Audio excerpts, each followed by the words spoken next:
एक 12 साल का बच्चा एक अजीब सी बीमारी का शिकार होता है और कोमा में चला जाता है। उस अवस्था में जहां खुद डॉक्टर भी भगवान के भरोसे हो जाते हैं, क्योंकि ये तभी होता है जब डॉक्टर्स के सारे ट्रीटमेंट फेल हो जाते हैं। भगवान चाहता है तो कोई भी मरीज 1 से 2 दिन में भी कोमा से बाहर आ जाता है, और अगर नहीं चाहता तो हर दिन के साथ वो मरीज धीरे धीरे मौत के मुंह में जाता रहता है। एक आंकड़े के अनुसार 2 में से केवल 1 ही इंसान कोमा से बाहर आ पाता है, और अगर वही इंसान 4 दिनों तक कोमा से बाहर नहीं निकलता तो फिर उसके बचने के चांस 10% भी नहीं रह जाती। कुछ ऐसी ही हालत थी 12 साल के मार्टिन पिस्टोरियस की, जो जनवरी 1988 तक तो पूरी तरह से स्वस्थ था और अपनी जिंदगी खुशी से गुजार भी रहा था। लेकिन एक दिन अचानक वो स्कूल से वापस आता है और अपनी माँ को बताता है कि उसके गले में एक अजीब सी जलन हो रही है। ये सुनकर माँ परेशान तो होती है, लेकिन उन्हें यह अंदाजा बिल्कुल भी नहीं होता कि उनके बच्चे की ये तकलीफ कुछ ही समय में उसकी जिंदगी बर्बाद करने वाली है। इस बात को 1 महीना भी नहीं गुजरता जब गले में उठी ये जलन पहले तो मार्टिन के शरीर को कमजोर करती है, और फिर वो धीरे धीरे मानसिक रूप से भी कमजोर होने लगता है। चीजें भूलने से लेकर सोचने समझने तक की क्षमता खत्म हो जाती है। और जब तक मार्टिन के घर वाले और डॉक्टर्स इन कड़ियों को जोड़ पाते कि आखिर उसके साथ हो क्या रहा था, उससे पहले ही 12 साल का वो बच्चा कोमा में चला जाता है। हालांकि उपचार के दौरान और कोमा में जाने से ठीक पहले डॉक्टर्स ने उसके कई टेस्ट किए थे,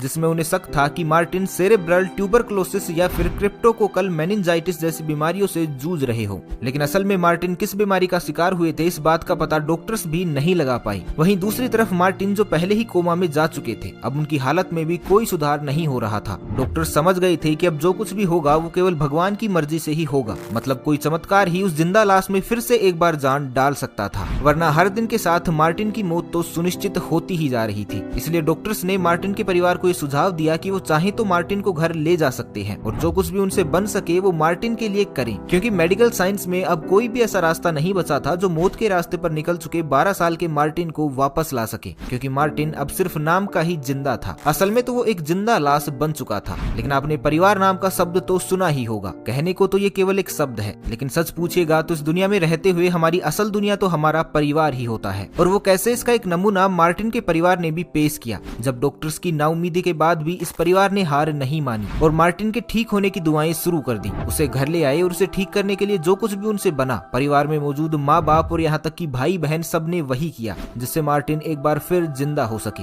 हालांकि परिवार तो अपनी पूरी निष्ठा के साथ मार्टिन को ठीक करने में लगा रहा, लेकिन 5 साल की मेहनत के बाद भी मार्टिन की हालत में कोई सुधार नहीं आया। 5 साल के बाद भी मार्टिन एक जिंदा लाश से ज्यादा कुछ नहीं थे, जिसके बाद वो समय आ गया जब परिवार भावनाओं से ऊपर उठने लगा और सच्चाई को मानने लगा कि मार्टिन अब शायद कभी भी ठीक नहीं हो पाएंगे। 5 सालों के बाद कहीं ना कहीं सब ये मान चुके थे कि अब सब कुछ खत्म हो चुका है। यही कारण था कि जो पहले 5 साल दुआओं और मेहनत में गुजरे, मार्टिन के परिवार ने अगले 7 साल उनकी देखरेख तो की, लेकिन साथ ही साथ ये दुआ भी करते थे कि इस तकलीफ से मार्टिन को छुटकारा मिल जाए, ताकि जिसे जीते जी सुकून नहीं मिल रहा था, कम से कम उसे मरकर ही सही आराम तो मिल जाए। क्योंकि अब तक 12 साल बीत चुके थे और 12 सालों का वो बच्चा बेड पर लेटे लेटे ही उम्र के 25वें पड़ाव तक पहुंच चुका था, जिसके खुद के माँ बाप भी बूढ़े होने लगे थे। तो सोचिए, इतने वर्षों में जिस मार्टिन की एक उंगली भी ना हिली हो, जो उसके जिंदा बचने की एक उम्मीद पैदा करती हो, तो ऐसे हालातों में कौन सा परिवार नहीं होगा जो अपने सदस्य की जिंदगी से ज्यादा उसकी मौत की कामना करने लगे। लेकिन फिर एक दिन इस परिवार की जिंदगी में वो दिन भी आया जब सभी लोग हैरान रह गए, जब 12 साल के बाद अचानक उनका मार्टिन होश में आ गया। ये देख पहले तो परिवार को कुछ समझ ही नहीं आया। हर कोई बस उसे गले लगाकर रोने लगता है। परिवार की मानो एक ही पल में सारी मुसीबतें खत्म हो चुकी थी और ऐसा लगने लगा था कि मानो बस यहीं इस कहानी की हैप्पी एंडिंग हो गई है। लेकिन ये कहानी यहीं खत्म नहीं हुई, बल्कि कोमा से बाहर आकर जो कुछ भी मार्टिन ने बताया, उसने इस कहानी में एक नया ही अध्याय जोड़ दिया। जब उसने बीते 10 सालों की कहानी सुनाई और बताया कि कोमा में जाने के मात्र 2 सालों के बाद ही उसे होश आ गया था। वो एक बार फिर से जिंदा तो हो चुका था, उसे वो सब कुछ महसूस हो रहा था जो भी उसके आसपास होता। लोगों की बात करने की आवाज, उनकी गंध, सब कुछ उसे सुनाई देती और महसूस भी होती, लेकिन उसे कुछ भी दिखाई नहीं देता था। न ही उसके हाथ पैर हिलते थे, जिन्हें वो हिलाने की भरपूर कोशिश भी करता था। उसे लगता था कि उसके दिमाग में मानो कोई धुंध सी भरी हुई है। तभी हर तरफ धुआं और अंधेरा सा छाया रहता था, मानो वो कोई सपना देख रहा हो। सोचिए उस समय मार्टिन पर क्या बीत रही होगी, जब उसे अपने आसपास की सभी चीजें सुनाई तो दे रही हो, लेकिन कुछ भी दिखाई ना दे और वो हिल भी ना सके, और तो और वो किसी को ये भी ना बता सके कि वो जिंदा है। होश में आने के बाद मार्टिन ने ये भी बताया कि जिस तरह धीरे धीरे उसका परिवार उसके ना लौटने को सच मानने लगा था, ठीक उसी तरह एक दूसरी और खौफनाक दुनिया में वो खुद भी इस सच को मान बैठा था कि अब वो कभी भी इस नींद से नहीं जाग पाएगा और हमेशा उस रहस्यमय दुनिया में ही कैद रहेगा, जिसमें केवल उसे अपने आसपास की हर चीज सुनाई तो देती थी, लेकिन वो कुछ भी देख नहीं पाता था, जिसके बारे में वो कभी भी किसी को भी कुछ नहीं बता पाएगा। तो ऐसे में जब भी उसके आसपास कुछ घटता तो वो उसे सुनकर तो कभी खुश होता तो कभी कभी कभी जोर से रोता और कभी कभी तो वो डिप्रेशन में भी चला जाता, क्योंकि एक बार मार्टिन ने अपनी माँ को ये कहते हुए सुन लिया था कि काश भगवान मार्टिन को इस दर्द से मुक्ति दे दे, जिसका उसे काफी गहरा सदमा पहुंचा था। लेकिन उन 10 सालों में वक्त के साथ वो ये भी समझ गया कि उसका परिवार उसके बारे में कभी भी बुरा नहीं सोचता था, बल्कि सच तो ये था कि जिस दर्द से वो जूझ रहा था ठीक वैसी ही तकलीफ उसके परिवार को भी होती थी। तभी उसकी माँ ऐसा सोचने पर मजबूर हुई। हालांकि मार्टिन जो कुछ भी बोलने और हिलने लायक जरूर नहीं था, लेकिन उसका कोई भी दिन ऐसा नहीं जाता था जब वो कोशिश ना करता हो, कभी उंगलियां हिलाने की तो कभी आंखें खोलने की, ताकि वो कोई इशारा दे सके कि वो जिंदा है। यहाँ तक कि वो अपने दिमाग में अजीब अजीब कैलकुलेशन भी करता रहता था, ताकि उसका दिमाग चलता रहे और इतना मजबूत हो जाए कि उसकी मदद से उसके हाथ पैरों में भी कोई नई ऊर्जा आ जाए। और फिर एक दिन उसकी ये कोशिश, मेहनत और हिम्मत तीनों ही रंग ले आई, जब उसके हाथ की एक उंगली हिलने लगी। लेकिन वो मूवमेंट इतना कम था कि पिछले 10 सालों में जो परिवार अब नाउम्मीद हो चुका था, उसे वो मूवमेंट दिखाई ही नहीं दिया। और ऐसा कई दिनों तक चलता रहा, जब परिवार को इशारा करने की मार्टिन की कोशिशें फेल होती रही। और इसी तरह वो दिन भी आ गया जब एक बार फिर मार्टिन की जिंदगी ने करवट ली। वो दिन जब अब से कुछ ही देर पहले मार्टिन होश में आकर अपने परिवार को अपनी आप बीती सुना रहे थे। इस दिन की शुरुआत तब होती है जब मार्टिन का उपचार कर रही एक थेरेपिस्ट ने मार्टिन की रिपोर्ट में कुछ अलग पाया, वो जो पिछले 12 सालों में कभी नहीं हुआ था, जिससे ये पता चला कि वो होश में है। जब थेरेपिस्ट ने ये बताया कि मार्टिन ने मूवमेंट शुरू कर दी है, उसके शरीर में दोबारा से जान आ चुकी है, और जैसे ही ये कंफर्म हुआ कि रिपोर्ट में जो कुछ भी लिखा है वही सच है, तो मार्टिन को तुरंत अस्पताल में भर्ती करवाया गया, ताकि उसे एक बेहतर इलाज मिल सके और वो इस कैद से आजाद हो जाए। कुछ दिनों के इलाज के बाद मार्टिन की मूवमेंट और भी ज्यादा बढ़ गई। हाथ पैरों से लेकर आंखें और मार्टिन के शरीर के कई और भी अंग हिलने लगे। फिर धीरे धीरे वो समय भी आ गया जब मार्टिन उठने भी लगे और व्हीलचेयर की मदद से यहाँ वहाँ भी जाने लगे। लेकिन एक समस्या अब भी बाकी थी, और वो ये थी कि उनका ना बोल पाना। कोमा से लौटने के बाद उनके पैर और जीभ दोनों ही निष्क्रिय हो चुके थे, जिसमें पैरों का समाधान तो पहले ही हो चुका था, लेकिन बोलने के लिए भी मार्टिन की माँ ने एक शानदार उपाय खोज निकाला, जब उन्होंने एक खास तरह का सॉफ्टवेयर तैयार करवाया, जिसकी मदद से एक आर्टिफिशियल आवाज के सहारे मार्टिन बातें भी करने लगे। मार्टिन की जिंदगी जो पहले ही एक खूबसूरत करवट ले चुकी थी, अब समय था कि मार्टिन वो सब कुछ करते जो उन्होंने पिछले 12 सालों में नहीं किया। तो सबसे पहले मार्टिन ने कॉलेज में एडमिशन लिया और अपनी जरूरी पढ़ाई को पूरा किया। और इसी बीच जैसे जैसे समय बीत रहा था, मार्टिन की हालत में सुधार भी तेजी से हो रहा था। समय के साथ मार्टिन पूरी तरह से नॉर्मल होते चले गए। उनके चेहरे पर वो सभी भाव लौट चुके थे, जिनका मतलब था कि मार्टिन अब एक सामान्य व्यक्ति है, जिन्होंने सभी सामान्य काम जैसे पढ़ाई, नौकरी, शादी तो किए ही, साथ ही साथ कुछ असामान्य काम भी कर दिखाई। जब उन्होंने अपनी इस आप बीती को शब्द दिए और उन शब्दों ने एक नोवेल का रूप धारण कर लिया, जिसका नाम मार्टिन ने घोस्ट बॉय रखा। इस नोवेल को साल 2011 में पब्लिश किया गया, जो अपने समय में अमेरिका की बेस्ट सेलिंग नोवेल बनी, जिसने दुनिया को ये बताया कि मार्टिन पिस्टोरियस कौन है और कोमा में जाने के बाद किसी इंसान के साथ क्या क्या होता है।